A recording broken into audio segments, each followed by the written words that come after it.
Karimnagar urban మండలం పిల్లలమర్రి ప్రాంతంలో filter ఇసుక మాఫియా సామ్రాజ్యం నడుస్తుంది. పిల్లలమర్రి ఇంటీరియల్ ప్రాంతం అటవీ సముదాయంతో కూడుకున్నది కావడంతో ఇసుకాసురులు చీకటి సామ్రాజ్యం నడుపుతున్నారు. మైనింగ్, రెవెన్యూ, పోలీస్ అధికారులకు అక్కడికి ఎవరూ పోకుండా నెల నెల మామూళ్లు ముట్ట చెప్పుతున్నారు.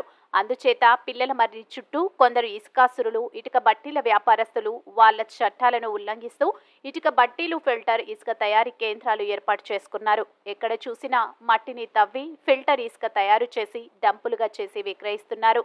పిల్లలమర్రి చుట్టూ ఎక్కడా చూసినా మట్టిని తవ్విన గుంతలు కనబడుతున్నాయి. త్రవ్వుకున్న వారికి తవ్వుకున్నంత మట్టి అన్న చందంగా ఫిల్టర్ ఇసుక మాఫియా పేటరేగిపోతుంది. పిల్లలమర్రిలో ప్రభుత్వ, ప్రైవేటు భూములు తేడా లేకుండానే యథేచ్ఛగా మట్టిని త్రవ్వి కాలువలో పంట పొలాల్లోని భూములలో వేసి బోర్ వాటర్తో మట్టిని కడిగి కొందరు అక్రమార్కులు కృత్రిమ ఇసుక తయారు చేస్తూ ఇసుక డంపులను ఏర్పాటు చేసుకుని లక్షలు గడిస్తున్నారు. ఇసుక మాఫియాదారులు పోలీస్, మైనింగ్, రెవెన్యూ, పోలీస్ అధికారులకు నెల నెల మామూలు ఇస్తూ 3 పువ్వులు 6 కాయలుగా దందా కొనసాగిస్తున్నారని, తమ భూములు కొనలగొడుతున్నారని ప్రజలు వాపోతున్నారు. ఇసుక కొరతను గమనించిన ఈ మాఫియా ఇంటి నిర్మాణాలకు ఫిల్టర్ ఇసుక విక్రయిస్తూ లక్షలు గడిస్తున్నారు.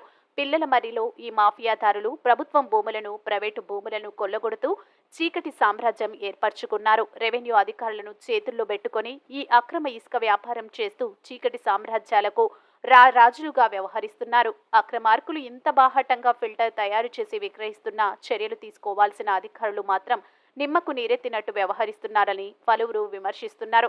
ప్రకృతి సంపద కొల్లగొట్టి సహజ వనరులను కాలరాస్తున్న అధికారులు చూసి చూడనట్లు వ్యవహరించడంపై పలు అనుమానాలకు దారితీస్తుంది. ఇప్పటికైనా ఉన్నతాధికారులు చర్యలు చేపట్టి తమ భూములను ఈ మాఫియా నుండి రక్షించాలని పలువురు సామాన్య ప్రజలు అధికారులను కోరుతున్నారు.